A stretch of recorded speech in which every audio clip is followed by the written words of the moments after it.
Hi students, இன்னைக்கு பார்க்க போகிறது 12th standard maths exercise 1.3 ஓட intro பார்க்க போகிறோம். So application of matrices, solving system of linear equations. So the system of linear equations in matrix form பார்க்க போகிறோம். So matrix formatனா உங்கள் equations இருக்கும், அதை matrix formatக்கு மாற்ற போகிறோம். Usually we know that the linear equations, linearனா power 1, that is the linear equations. Variable ஓட power 1 இருக்கும். So that is linear equation அப்படியே we are converting into the matrix format. So system of linear equations for example a11 x1 a12 you know that the matrix first position a11 12 13 எழுதுவோம் ஞாபகம் இருக்கா matrix ஓட position first வந்து a11 first column 12 13 14 15 அப்படி எழுதுவோம் அப்படியே ஜெனரலா இங்க எக்ஸ்ட்ரா எக்ஸெட்ரா போட்டுருவாங்க plus a1n xn this is something right side on the b1. So the same way right you are considering all the things. See the first row nala first la 1 varum, second row ku 2 1 2 2 etc. a2n xn equals b2 na constant. So right side irukala constant or equation நம்ம usually எப்படி எழுதுவோம் linear equations அதான் x plus 2x plus 3y double variable கிடையாது single தான் variable. Okay, x y ன்னு எழுதுறோம்னா that is 2 இந்த எழுதுறோம் ஒரு equation. For example 1 2 இருக்காங்கன்னா இந்த மாதிரி இருக்கும். So இந்த equationsல right sideல கான்ஸ்டன்ட்டும் left sideல வேரியபிள்ஸ் இருக்கும். So இங்க ஒரே வேரியபிள் தான் x தான். that is x1 x2 x3 etc. So y involve ஆச்சுன்னா y இன்வால்வ் ஆகும் அவ்வளவுதான். இப்போ for example நீங்க சொன்னீங்கல்ல y ன்னு so two variables இருக்கு. Two variables but power 1 தான் linear தான். லீனியர்னா பவர் 1 தான் வரணும். That's name is the linear equations. Linear ஈக்குவேஷன்ஸை சால்வ் பண்ண போகிறோம் இந்த மெத்தட் மேட்ரிக்ஸ் ஃபார்மில். மேட்ரிக்ஸ் ஃபார்ம்னா இந்த ஈக்குவேஷன் அப்படியே எக்ஸெட்ரா n1 x1 எக்ஸெட்ரா இதெல்லாம் வந்துடும் n n bn. ஸோ இதை வச்சுட்டு just we are applying the so இங்கே n யூஸ் பண்ணிருக்கனால it is m first row எப்பயுமே m column எப்பயுமே n. So இந்த ஷேப்ல இருக்கிற linear equations we are just managing the matrix form. அது matrix formல எழுதுறதுனால தான் அது பேர் matrix form. So constants right side இருக்கிறத constant matrix சொல்லுவாங்க. இது அப்படியே matrix எழுதுவோம். So left side the mixing with 2, அதாவது product of two matrices இருக்கு. So first coefficient matrix இது பேர். அது a இருக்குல்ல அதெல்லாம் எழுதணும்னா யூஸ்வலாக ஏ நம்ம எப்படி எழுதுவோம் ஞாபகம் இருக்கா a11 a12 கன்ஸ்ட்ரக்டில் படிச்சிருப்போம் இப்படி எழுதும் ஒரு மேட்ரிக்ஸ் இதுதான் ஏ மேட்ரிக்ஸ்னால் இந்த கோஎஃபிஷியன்ஸை மட்டும் எழுதுறது தான் ஏ.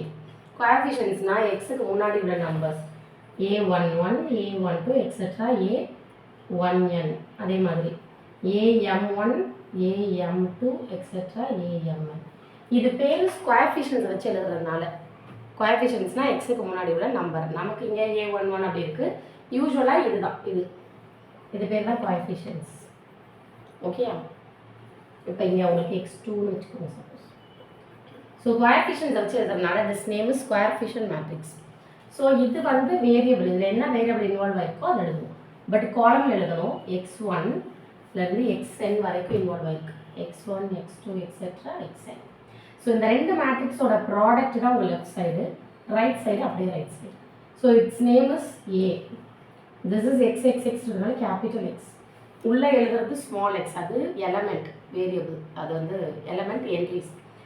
கேபிட்டல்ங்கிறது அந்த ஃபுல் மேட்ரிக்ஸை ரெப்ரசென்ட் பண்ணுறது. இதே மாற்றிடக்கூடாது. இங்கே உள்ள கேப்ஸ் எழுதக்கூடாது, வெளியே ஸ்மால் எழுதக்கூடாது. கேப்ஸ்னால் அது எல்லாத்தோட கலெக்ஷன் பெருசு. கிளாஸ் ரூம் நம்ம கிளாஸ் ரூம்னா 11A இல்லை 12Aனா 12th ஸ்டாண்டர்டில் இருக்க எல்லாரையும் சேர்த்து ஏ செக்ஷனை சேர்த்தா அது பேர் ஏ. அதில் இருக்க ஒருத்தரும் வந்து எலமெண்ட், அவங்கள ஸ்மால் ஏல தான் சொல்லணும். ஸோ கிளாஸ் ரூம் ஒரு பர்சனுக்கு ஈக்குவல் ஆக முடியாது, ஒரு பர்சன் ஒரு கிளாஸ் ரூமுக்கு ஈக்குவல் ஆக முடியாது. ஸோ 40 பேர் ஒரு கிளாஸ் ரூமில் இருக்கோம்னா 40 மெம்பர்ஸ் சேர்ந்தால் தான் கேபிட்டல் ஏ. பட் இந்த ஸ்மால் a11ங்கிறது ஒரு பர்சன். இப்போ ஒரு ஃபஸ்ட் ரோவில் உட்காந்துருக்கிற பையனோ பொண்ணோ ஸ்டூடெண்ட், ஃபஸ்ட் ரோவில் இருக்கிற ஒரு பர்சன் a11னா, ஃபஸ்ட் ரோவில் ரெண்டாவதாக இருக்கிற பர்சன் இவங்க. ஸோ இவங்கெல்லாம் இப்படி நம்ம ரோவாக உட்காந்துருக்கோம்ல. So first row second row இது இதெல்லாம் ரோ. இப்போ ஃபஸ்ட் ரோ செகண்ட் ரோ ஒரு 10 லைன்ஸ் இருக்குது நம்மளுக்குன்னா ஸோ ஒரு 40 மெம்பர்ஸ் இருக்கிறோம்னா இவங்கெல்லாம் சேர்ந்தது தான் ஏ மேட்ரிக்ஸ். அதுதான் வந்து கேபிட்டல் ஏ. அது உள்ளே இருக்கிற ஒரு பர்சன்ஸும் ஒரு ஸ்டூடெண்ட்டும் அந்த 12A இருக்கிறோன்னா 11A இருக்கிறோன்னா அந்த உள்ளே இருக்கிற ஸ்டூடெண்ட்ஸ் பேர் ஸ்மால். ஸோ இவ்வளோ டிஃப்ரென்ஸ் இருக்குது, இது ஞாபகம் வச்சுக்கணும். கேப்ஸையும் ஸ்மாலையும் மாற்றி போட்டால் ஃபுல்லாக ஸ்ட்ரைக் அவுட் பண்ணிவிடும், கரெக்ஷனே பண்ண மாட்டோம். புரியுதா? கேப்ஸுக்கும் ஸ்மாலுக்கும் அவ்வளோ டிஃப்ரென்ஸ் இருக்குது. அதுக்காக தான் கிளாஸ் ரூமை சொல்கிறேன். ஸோ ஒரு பர்சனும் ஒரு கிளாஸ் ரூமும் சேம் கிடையாதுங்கிறது உங்களுக்கு தெரியும். என்னது ப்ராக்டிக்கலாக அது ஞாபகம் வச்சுக்கணும். ஒரு பையங்கிறது is a student of 12A. That is not a 12A fully. ஒரு பர்சன் எப்பவுமே ஈக்குவல் ஆக முடியாது ஒரு ஃபுல் 40 பர்சன்ஸ்க்கு. 40% ஒரு பர்சனும் சொல்ல முடியாது. ஸோ இது கேப்டா போடும். ஸோ இது பேர் தான் matrix form. What is the form? Ax equals B. A பேர் கோஎஃபிஷியன்ட் மேட்ரிக்ஸ், எக்ஸ் வந்து வேரியபிள், பிங்கிறது கான்ஸ்டன்ட் மேட்ரிக்ஸ் சொல்லுவோம். ஸோ ஏ கோஎஃபிஷியன்ட், இது அப்படியே நம்ம ஆகுமெண்டடாக எழுதுவோம். ஆகுமெண்ட்னா கம்பைன் பண்ணி எழுதுவோம். ஞாபகம் இருக்கா? எதில் எழுதுவோம்? எதில் போட்டோம்? லாஸ்ட் எக்ஸசைஸ் அது பேர் எதில் பண்ணோம்? Gauss Jordan. எஸ், காஸ் ஜோர்டானில் போன்றோம்னா ஆகுமெண்டட். அதுதான் அங்கே ஐஎன் கூட தான் பண்ணுவோம். அதாவது அதோட ரூல் அதுதான் காஸ் ஜோர்டானோட ஸ்பெஷல், அந்த நேம்க்கான ரூல்ஸ். இது மேட்ரிக்ஸ் ஃபார்மேட்டோட ஆகுமெண்டட் ஏபி. ஏபியை கம்பைன் பண்ணி எழுதிட்டு ஒரு ஆன்சர்ஸ் யூஸ் பண்ணி ஃபைனலாக கொண்டு வருவோம். ஸோ இதுவும் அதே சேம் ரூல், அந்த நம்ம பண்ணுற ஒர்க்கெல்லாம் அதே தான். சரியா? So augmented is A by B. This is augmented. பிங்கிறது ரைட் சைடு இருக்க கான்ஸ்டன்ட் மேட்ரிக்ஸ், ஏங்கிறது கோஎஃபிஷியன்ட் மேட்ரிக்ஸ். இந்த வேரியபிள் உங்களுக்கு என்ன வருதோ எக்ஸ் ஒய் இசட் கூட வரும். ஸோ 3 வேரியபிள் இருக்குது, 3 ஈக்குவேஷன் இருக்குன்னா திஸ் இஸ் எக்ஸ் ஒய் இசட்னு எழுதணும். இது கேபிட்டல் எக்ஸ். புரியுதா? வேரியபிள்ஸை வந்து கேபிட்டல் எக்ஸாக எடுக்கும். அது பேர் வேரியபிள்ஸை யூஸ் பண்ணியிருக்கோம், இது கோஎஃபிஷியன்ட்டை யூஸ் பண்ணியிருக்கோம், இது கான்ஸ்டன்ட்டை யூஸ் பண்ணியிருக்கோம். Clear? That is a matrix form ax equals B. இதுதான் மேட்ரிக்ஸ் ஃபார்மட். இதில் நம்ம சால்வ் பண்ணுவோம். So solving the equations. இதுக்கு சில ரூல்ஸ் இருக்குது நமக்கு சால்விங்க்கு. நோட் கொடுத்துருக்காங்க page number 30. Interchanging any two equations of a system of linear equations does not alter the solution of the system. Interchanging any two equations na any two interchange பண்ணா unaltered அப்படின்னா does not alter னா change value change ஆகாது. எதோடது? அந்த solution. S, இது நான் யூஸ்வலாகவே நம்ம பண்ணுவோம். ஞாபகம் இன்டர்சேஞ்ச் பண்ணுறோமே. இப்போ என்ன பண்ணோம்? R1 R3 பண்ணோம் 1 வேணுங்கிறதுனால. அதே தான் சேம் இங்கே அப்படியே சொல்லியிருக்காங்க. அந்த ஈக்குவேஷன்ஸ்க்காக ஸ்பெஷலாக சும்மா சொல்லியிருக்காங்க. Replacing an equation of system of linear equations by non-zero constant multiple of itself does not alter the solution of the system.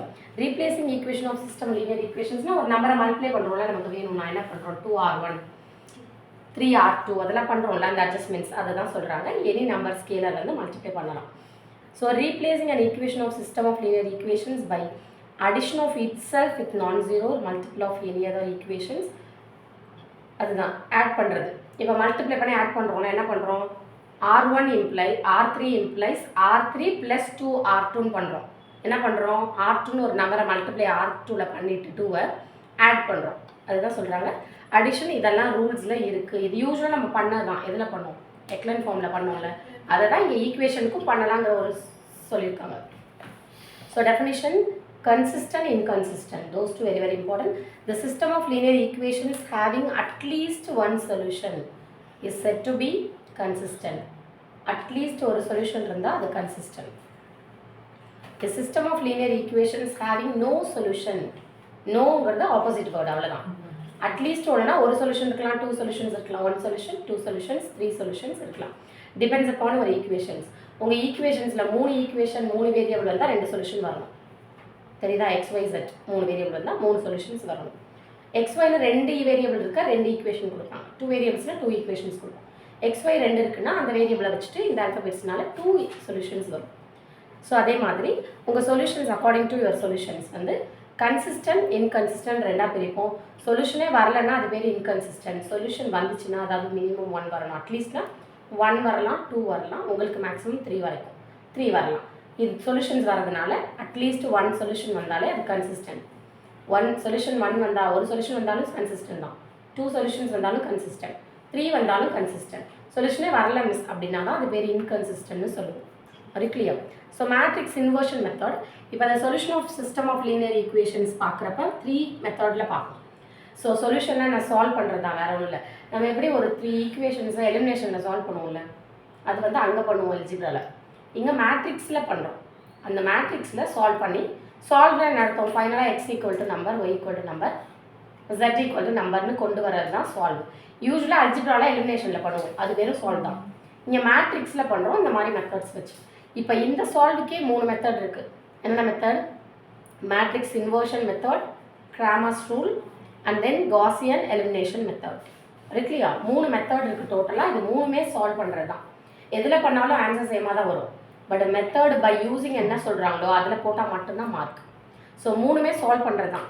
அதே மாதிரி நமக்குமா அல்ஜிப்ராலே 3 மெத்தட் இருக்குது. எலிமினேஷனும் பண்ணலாம், சப்ஸ்டியூஷன் பண்ணலாம், கிராஸ் மல்டிப்ளிகேஷன் ஒரு மெத்தட் இருக்குது. 3 மெத்தடுமே கரெக்டு தான். அதாவது எதில் பண்ணாலும் ஆன்சர் எக்ஸ்னா 2 தான் வரும், ஒய்க்கு 3னா 3 தான் வரும், இசட்டுக்கு 4னா 4 தான் வரும். பட் ஆனால் மெத்தடு தான் மாறும். இங்கேயும் அதே மாதிரி தான். சால்வ் பண்ணுறதுக்கு solution of the system of ஈக்குவேஷன்ஸ்க்கு 3 methods. What are the 3 methods கேட்பாங்க. இல்லை எத்தனை மெத்தட் இருக்குன்னு கேட்பாங்க 1 வேர்ட்ஸில். இதெல்லாம் ஓனாக கேட்குற 1 வேர்ட்ஸ்.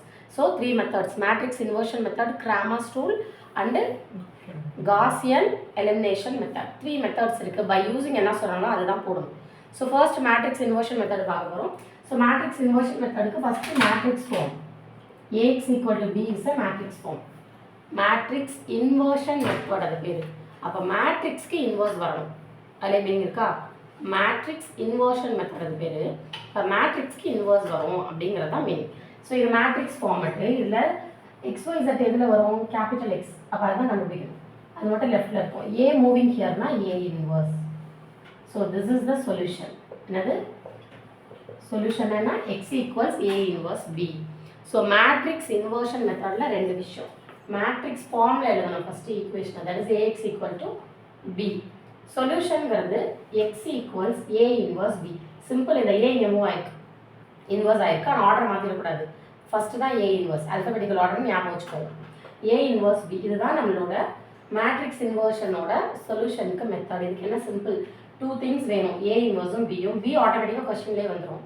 ஏ இன்வர்ஸ் நமக்கு கால்குலேட் பண்ண தெரியும். என்ன பண்ணுவோம்? டிட்டர்மினன்ட் ஏ அட்ஜாயின் ஏ போட்டு A inverse equal to 1 by determinant A. அதே தான், சேம் ஸ்டோரி தான் பண்ணுவோம். பண்ணி வச்சுட்டு ஏ இன்வர்ஸையும் பியையும் ப்ராடக்ட் போடுவோம். ப்ராடக்ட் தெரியுமா? மேட்ரிக்ஸோட ப்ராடக்ட் பண்ணியிருக்கோம், அதுவும் தெரியும். ஃபர்ஸ்ட்ல ரோ, செகண்டில் காலம். அங்கே பண்ணதெல்லாம் இங்கே யூஸ் பண்ணுவோம். அதுதான் அதை ப்ராக்டிஸ் பண்ணணும் மெயினாக. அதெல்லாம் இப்போ பேசிக் ஆகிடும், சம்குள்ளே ஒரு பார்ட் ஆகிடும். பண்ணிவிட்டு ஃபைனலாக ஒரு காலம் மேட்ரிக்ஸ் வரும். ஃபார் எக்ஸாம்பிள் ஃபைனலாக ஒரு காலம் மேட்ரிக்ஸ் இப்படி வந்துருக்கு மிஸ். இந்த கேபிட்டல் எக்ஸ் பேர் உங்களுக்கு 3 வேரியபிள் இருக்குது. எக்ஸ் இசட்னா இது எல்லாமே ஸ்மால், உள்ள எல்லாமே ஸ்மால். இப்போ எக்ஸ் வந்து therefore X equal to 2, Y equal to 3, z equal to 4. இது பேர் தான் சால்வ். சொல்யூஷன் வந்துச்சா? சால்வ்னா என்ன? எக்ஸ் ஒய் z அதில் என்ன அல்ஃபபெட்ஸ் வருதோ அதோட வேல்யூஸ் கண்டுபிடிக்கிறது தான் சால்வ். ஒரு கிளியர்? ஓகே, மெத்தட் புரியுதா?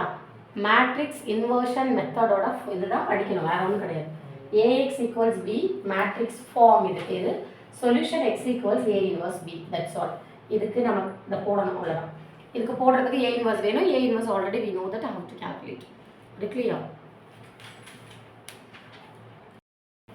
எக்ஸசைஸ் 1.3ல ஃபர்ஸ்ட் சம் பார்க்க போகிறோம். What is the question? 2x plus question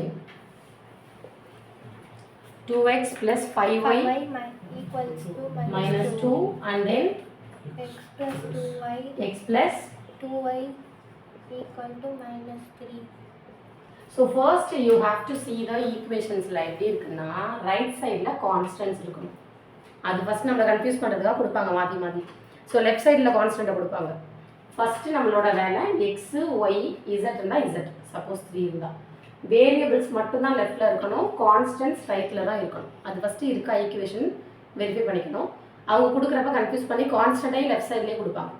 so first step கான்ஸ்டண்ட்டாக ரைட் சைடில் மாற்றணும், அது மாற்றுங்க. ஸோ இந்த சம் பிரச்சனை இல்லை, கிளியராக தான் கொடுத்துருக்காங்க. எக்ஸு ஒய் மட்டும் லெஃப்ட்டில் இருக்குது, கான்ஸ்டன்ட்ஸ் ரைட்டில் தான் இருக்குது, நோ இஷ்யூஸ். சப்போஸ் எல்லா சம்மும் அப்படி கொடுக்க மாட்டாங்க. பார்த்தீங்கன்னா 4th சம் பாருங்கள் எப்படி கொடுத்துருக்காங்க. 4th சம்மில் x plus y plus z -2 = 0ன்னு கொடுத்துருக்காங்க. யூ ஜஸ்ட் பிரிங் தட் -2 இந்த ரைட் சைடு. ஸோ எல்லாமே அது அப்படி தான் கொடுத்துருக்காங்க. கான்ஸ்டன்ட்ஸ் தேர்டுக்கு ஓகே, ஃபஸ்ட்டுக்கும் செகண்ட் 2 ஈக்குவேஷன்ஸ்க்கு எப்படி கொடுத்துருக்காங்க 4th சம்மில் கான்ஸ்டன்ட்ஸ் இந்த லெஃப்ட் சைடில் தான் கொடுத்துருக்காங்க. ஸோ லெஃப்ட் சைடில் இருக்கக்கூடாது. ஃபஸ்ட்டு ஃபார்மட் என்னென்னா வேரியபிள்ஸ் மட்டும், அதாவது எக்ஸ் ஒய் z மட்டும்தான் இந்த லெஃப்ட் சைட், ரைட் சைடில் கான்ஸ்டன்ட். அது பேட்டர்ன் இருக்கா இல்லையான்னு ஃபஸ்ட்டு ஸ்டெப் பார்த்து அதை மாற்றணும், அப்படியே வச்சு போடக்கூடாது. இதுதான் ஃபஸ்ட்டு ஸ்டெப். இது கரெக்டாக இருக்குது. பட் ஃபோர்த் சம்மில் அப்படி இல்லை, நீங்கள் ரெண்டு ஈக்குவேஷனையும் மாடிஃபை பண்ணிட்டு தான் போகணும். And then the matrix form is, என்ன மேட்ரிக்ஸ் ஃபார்ம் படித்தோம்? Matrix form is x is equal to AX equals பின்னு எழுதணும். ஃபஸ்ட் என்ன எழுதணும்? மேட்ரிக்ஸ் ஃபார்ம் எழுதணும். அதுக்கப்புறம் ஏ என்ன, பி என்ன, எக்ஸ் என்னன்னு எழுதணும். ஏ இஸ் வெறும் நம்பர் மட்டும் எழுதுங்க லெஃப்ட் சைடோட கோஎஃபிஷியன்ட்ஸ். அந்த ஏ பேரே கோஎஃபிஷியன்ட் மேட்ரிக்ஸ். கோஎஃபிஷியன்ட் மீன்ஸ் 2 5 எதுவுமே இல்லை 1 இங்கே 2. இதுதான் கோஎஃபிஷியன்ட். எக்ஸுங்கிறது எத்தனை வேரியபிள் உங்களுக்கு இன்வால்வ் ஆயிருக்கு அதை காலம்ல எழுதணும். ஸ்மால் எக்ஸ் ஸ்மால் ஒய், இதுதான் எக்ஸ். அடுத்து பி, பிங்கிறது கான்ஸ்டன்ட். கான்ஸ்டன்ட்னா ரைட் சைடு என்ன இருக்கோ அது காலம் மேட்ரிக்ஸ்.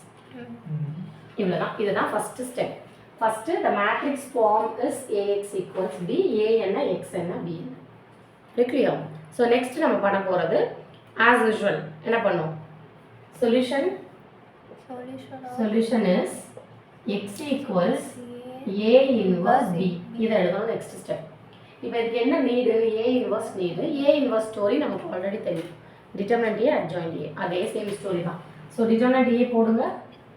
ஸோ ஏ இங்கே எழுதிக்கோல, இதுக்கு போடணும் 2 5 1 2. ஸோ 2 × 2 4, 1 × 5 +5 ஆனால் -5 எழுதணும். -1 not equal to 0. Inverse therefore A inverse exists. இது எழுதினா ஆகும். சரியா? அடுத்தது AIJ. AIJ எழுதுறதுக்கு ஆல்ரெடி நான் சொல்லியிருப்பேன். ப்ளஸ் மைனஸ் மைனஸ் ப்ளஸ்ன்னு. ப்ளஸ்க்கு நான் போடலை. சரியா? இப்போ என்ன பண்ண போகிறோம்? ஃபர்ஸ்ட் ரோ ஃபர்ஸ்ட் காலம் எடுத்து எழுதுவோம் 2. First row second column miss பண்ணுறதுன்னா 1. Second row first column miss பண்ணுறதுன்னா 5. Second row second column miss பண்ணால் 2. இது AIJ not adjoint A. So adjoint A போகணும்னா ஏஐஜே டிரான்ஸ்போஸ். ஸோ இதை டிரான்ஸ்போஸ் பண்ணி எழுதணும், அவ்வளோதான். டிரான்ஸ்போஸ்னால் ரோவை காலமாக எழுதுங்க. செகண்ட் ரோ செகண்ட் காலமாக எழுது. ஓகே, நெக்ஸ்ட் நம்மளோட வேலை இன்வர்ஸ். ஏ இன்வர்ஸ்க்கு formula A inverse is 1 by determinant A into adjoint A. Okay, adjoint A determinant இருக்கா? just use பண்ணுங்க. 1 by determinant A எவ்வளோ? -1. adjoint A 2 -5 -1 2. இந்த -1 வந்து மேலே எழுதுவோம். மைனஸ் வந்து வெளியே தனியாக இருக்க வேணாங்கிறதுனால ஜஸ்ட் மல்டிப்ளை இன்சைட் பண்ணுறப்ப ஜஸ்ட் ஆப்போசிட் ஆகிடும். இல்லை என்ன இருக்கோ just opposite. This is your A inverse. A inverse நம்ம ஏ முடிஞ்சிச்சு. இப்போ சொல்யூஷனுக்கு போகணும். சொல்யூஷன் என்ன இருக்கு? X equals A inverse B. கிளியா? ஸோ ஏ இன்வர்ஸ்க்கு நவ் யூ நோ அதை அப்ளை பண்ணுங்க. இப்போ ஃபர்ஸ்ட் எக்ஸசைஸை டிபெண்ட் பண்ணி தான் இது இருக்குது. இதுதான் ஃபர்ஸ்ட் எக்ஸசைஸ் தெரியலனா இதை போடவே முடியாது. அப்போ ஏ இன்வர்ஸ் எனக்கு போட தெரியாது, அட்ஜாயின்ட் ஏ போட தெரியாது மிஸ்னா அவ்வளோதான். இப்போ இனிமேல் எல்லாமே 5 மார்க்ஸ் எல்லாமே இந்த இப்போ எக்லன் ஃபார்மை டிபெண்ட் பண்ணியிருக்கும். அடுத்த மெத்தடு காஸ் எலிமினேஷன், காசியன். இது எல்லாமே டிபெண்ட்ஸ் அப்பான் இந்த ப்ரீவியஸ் தான். அதுக்கு தான் அதை அவங்களே போட சொல்கிறேன். ஸோ ட்ரை பண்ணிக்கணும். இதுதான் பி வந்து -2 -3. ஸோ மேட்ரிக்ஸ் மல்டிப்ளிகேஷனாலே ஃபர்ஸ்ட்ல ரோ செகண்டில் காலம். ஃபர்ஸ்ட் ரோ ஃபர்ஸ்ட் காலம் என்ன பண்ணுவோம்? Minus into minus +4. Second number பண்ணுறப்ப -15. ஒரு காலம் தான் இருக்குது மிஸ். அப்போ அங்கிட்டு போகக்கூடாது, அவ்வளோதான் முடிஞ்சிச்சு. ஒரு காலம் தான். ஒரு காலம் ஃபர்ஸ்ட் காலம், ரெண்டாவது காலம் இருந்தால் தான் அங்கே போகும். இப்போ கீழே வந்துடணும். செகண்ட் ரோ ஃபர்ஸ்ட் காலம் 1 × -2 -2 -2 × -3 -× -+6. சரியா? இது வந்து +6. இது வந்து தனித்தனி நம்பர்ஸ் கிடையாது, ஒரே நம்பர் தான். இப்போ நீங்கள் பண்ணணும். இது என்ன பண்ணும்? கிரேட்டஸ்ட் நம்பர் சைன் போட்டு 11. இதில் கிரேட்டஸ்ட் நம்பர் வந்து 6 4. இதுதான் உங்களோட எக்ஸு. therefore எழுதுறப்ப இந்த எக்ஸுக்கு மீனிங் என்னன்னா ரெண்டு வேரியபிள் உங்களுக்கு இன்வால்வ் இருக்கு. எக்ஸுமே எழுதி வச்சிருப்பீங்க, எக்ஸ் ஒய். இப்போ X is small X is -11, small Y is 4. That's all. இதுதான் சால்வ். ஒரு கிளியர்? ஸோ இந்த மாதிரி இது 2 × 2. இதே 3 × 3க்கு வரப்போ நம்ம ஆல்ரெடி போட்டிருப்போம். டிட்டர்மினன்ட் கொஞ்சம் பெருசாக போகும், அட்ஜாயின்ட் போட்டுட்டு அதுக்கப்புறம் ப்ராடக்ட். இப்போ இதில் எல்லாமே இன்வால்வ் ஆகும். என்னது?